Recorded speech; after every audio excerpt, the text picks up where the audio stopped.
오늘은 지역 활력 회복이라고 하는 우리 유튜브 채널의 동영상 그 시리즈 중에서 지방분권과 지방자치에 관한 얘기입니다.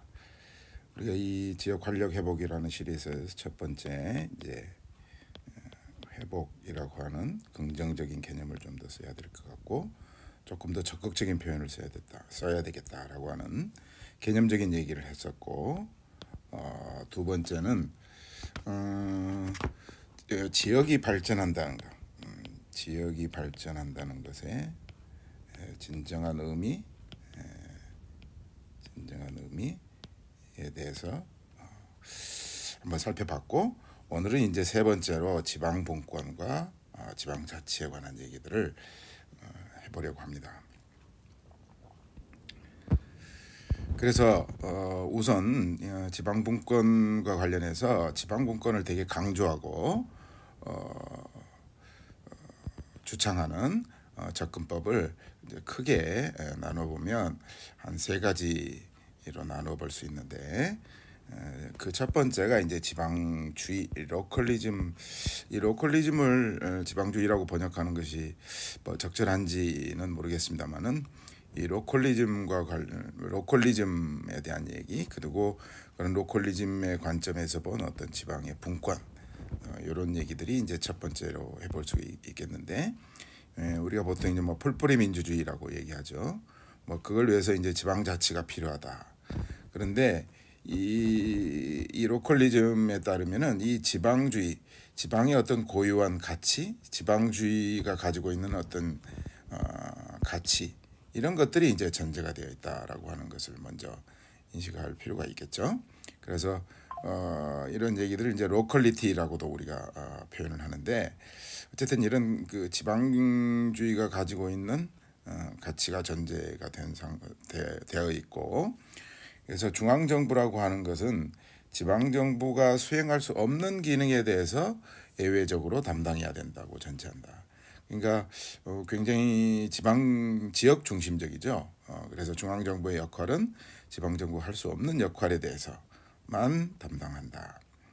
그래서 이제 중앙과 정부의 어떤 분권이라고 하는 것이 굉장히 바람직한 것이고, 이런 그 생각에는 보충성의 원리 또는 보충성의 원칙이 자리 잡고 있다.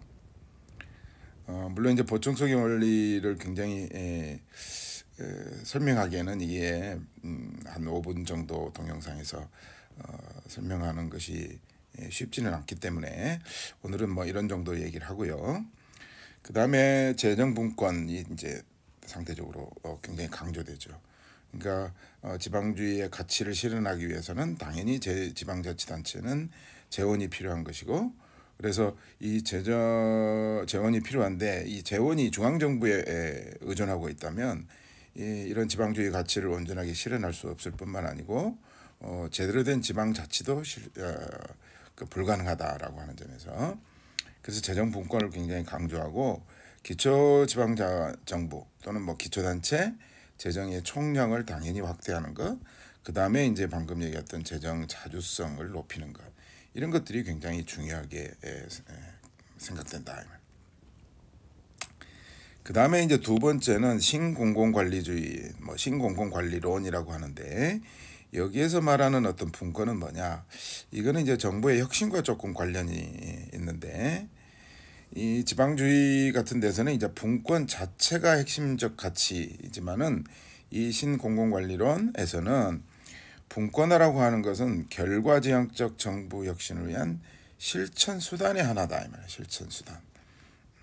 그러니까 분권 자체가 가치인 지방주의에 비해서 이 공공관리론은 하나의 실천 수단이고, 그것은 뭐냐면 정부 혁신을 위한 것이고, 또 그런 실천 수단을 통해서 얼마만큼의 정부 혁신이 이루어졌느냐, 뭐 이런 것들이 중요하게 되기 때문에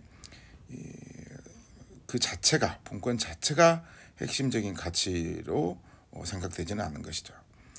그래서 이 이론에 따른 분권이라고 하는 것은 정부 간의 권한 이양, 물론 이제 이것도 굉장히 강조를 하지만 거기에 국한되지 않고 정부 조직 내의 의사결정, 정부 조직 내에서도 그러니까 중앙정부면 중앙정부, 지방정부면 지방정부에서 그 정부 조직 내에서의 의사결정을 굉장히 강조한다는 것이죠.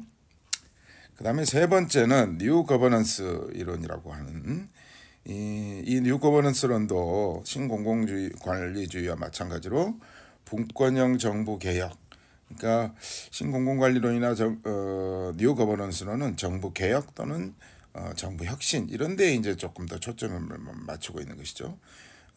우리가 이제 80년대를 지나면서 작은 정부 얘기를 하고 또 그 작은 정부의 어떤 근거, 어떤 이론적 기초가 정부 실패라는 거였잖아요. 그리고 그 정부 실패의 원인 중에는 뭐 흔히 말하는 X 비효율이라고도 얘기할 수 있겠고, 정부 조직의 어떤 혁신 이런 것들이 이제 필요하다라고 하는 논의들이 이제 그 기반, 그러니까 뭐라 그러죠? 이론적 기초가 될 수가 있는데, 어쨌든 이런 정부 개혁의 이론적 기초를 제공한다는 점에서 뉴 거버넌스론도 신공공관리론과 마찬가지다. 그래서 다양한 민간 부분의 재원들을 공공정책에 적극적으로 활용하는 것을 강조하고, 또 그런 것을 가능하기 위해서는 현장과 더 밀접하게 연계돼야 되고, 또 분권체제, 민간과의 어떤 상호 협력적인 분권체계 이런 것들이 이제 효과적으로 구축해야 된다. 라는 것입니다. 그래서 이 지역을 강조하는 지방 분권을 강조하는 이런 논의들을 실제로 그러면 정책으로 어떻게 시행되어 왔느냐. 그래서 영국과 일본과 한국 세 나라를 조금 비교를 해봤습니다. 그래서 이제 제목은 제가 광역 중심주의 또는 뭐 로컬리즘, 소지역 중심주의 이렇게 이제 구분했습니다만은 사실은 이제 이 두 가지가 뭐 시기적으로 앞서거나 뒤서거나 하는 것은 아니고 두 가지 다가 이제 섞여 있는 경우도 많겠죠. 그래서 영국 같은 경우에는 우리가 뭐 작은 정부는 뭐 전통적으로 그 다음에 이제 신공공관리론 내각에서 이제 보수당 대처 정부. 그래서 이제 이때부터 우리가 신자유주의라고 보통 얘기를 많이 하는데, 이 보수당 정부가 했던 정책의 어떤 베이스 이론적인 기반이 이 신공공관리론이었다. 그 다음에 이제 그 제3의 길, 그 다음에 블레어 정부에 와서 이 광역 거점 개발, 그래서 이제 광역 중심주의적인 사고가 이제 더 들어오는 거고, 그 다음에 이제 블레어 정부 이후에 이제 빅 소사이어티 또는 로컬리즘 액트 이런 법들이 이제 만들어지면서 이제 캐머런 정부가 대표적이라고 할 수가 있겠죠. 그래서 보수 연정으로 대표되는 여기에서 이제 소위 로컬리즘, 그러니까 소지역 중심주의적인 어떤 사고 이런 걸로 점점 더 발전해 오는 거 아닌가.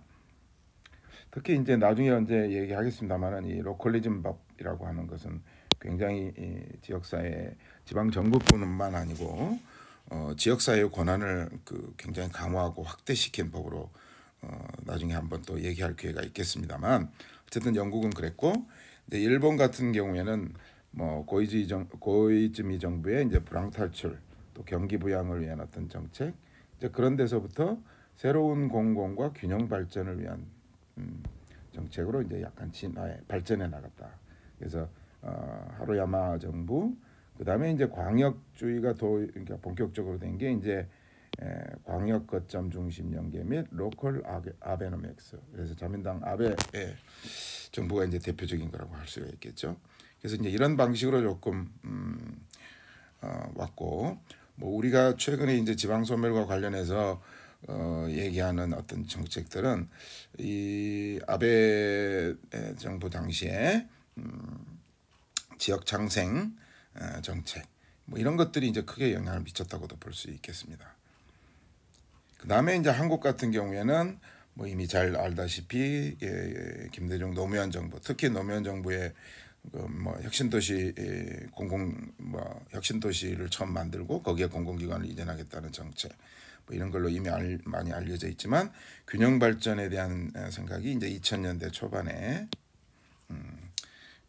시작이 됐고, 또 이명박 정부 때 얘기됐던 이제 광역 경제권 논의, 사실 이때 조금 그 나름대로 조금 아쉬운 것은 이런 광역 경제권 광역 중심주의에 대한 생각들이 처음 어떤 의미에서 보면 제기는 됐지만 뭐 그게 제대로 된 정책으로 이렇게 시행된 게 없어서 뭐 어쨌든 아쉽습니다만은 어쨌든 이명박 정부 때 이렇게 리저널리즘에 대한 본격적인 제기가 있었다.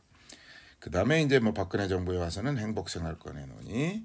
그 다음에 이제 최근 문재인 정부에 와서는 이제 자치분권과 사회혁신, 뭐 지역 주도, 뭐 이런 얘기들이 굉장히 많이 되면서 광역 경제권에 대한 얘기들도 다시 제기가 돼서 이제 정책화되고 했지만 물론 그게 제대로 되지는 않았습니다. 그래서 교통법, 그다음에 광역 거점, 광역 특별회계, 또 지역 생활권 육성을 위한 지역 특별회계, 뭐 이런 것들이 이제 균톡 회계에 이제 반영이 되기도 했었죠.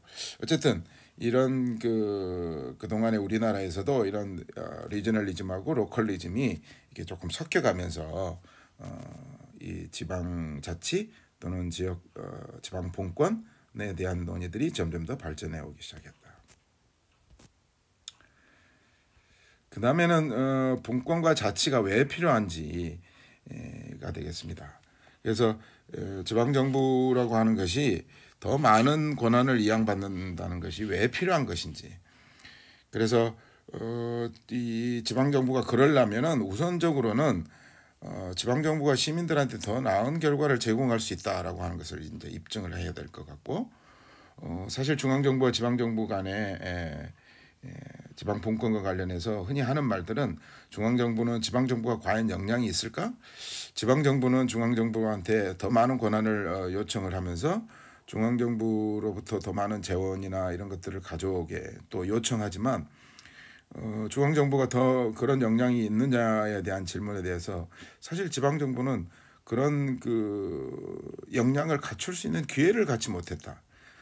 최근 들어서는 뭐 이제 지역 주도라는 얘기들 때문에 지방정부가 그런 역량을 쌓을 수 있는 기회들이 점점 확대는 되고 있습니다만은 어쨌든 약간 중앙정부는 지방정부 탓을, 지방정부는 중앙정부가 권한을 이양해주지 않기 때문에라고 하는 중앙정부 탓을 하고 있는 상황이긴 합니다만은 어쨌든 뭐 그런 상황에서도 지방정부가 더 나은 결과를 제공할 수 있다라고 하는 것을 입증하는 것이 이제 우선적으로 조금 중요하겠죠. 자, 그래서 더 많은 권한을 이양받게 된다면 지방정부에 대한 높은 수준의 신뢰, 또 지방정부가 그런 것들을 통해서 더 많은 권한을 통해서 지역이 주도하는 어떤 정책을 실행하고 그것들로부터 또 시민들한테 더 효능감을 느끼게 하고 체감하도록 하는 이제 이런 과정이 되겠죠. 그래서 그런 것들이 만약에 가능하다면 더 강한 지방정부가 될 수 있을 거고, 또 그런 강한 정부에 기반해서 지역적으로 목표가 설정되고 예산이 수립되는, 그래서 지방정부는 지역 공동체에 최선을 다하는 지방정부가 될 것이고, 그러면은 그것이 토대가 돼서 지역의 기반 정치라고 하는 것도 더 많은 변화를 가져올 수 있겠다, 될 수 있겠다는 거죠. 그래서 지역 공동체에 최선을 다하는 지방정부에 대해서 시민의 만족도가 높을 수가 있고, 또 이것이 다시 높은 수준의 신뢰, 또 지방정부의 주도권을 더 높여가는 뭐 이런 상황, 이제 이런 어떤 선순환 구조가 만들어질 수 있다는 것이죠.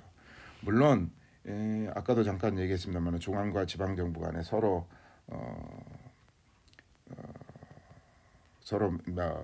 미루고 서로 탓을 하고 있는 상황에서 어디서부터 시작할 것인가에 따라서 이 선순환 구조는 어떤 의미에서 보면 악순환 구조가 될 수 있겠고 하겠죠.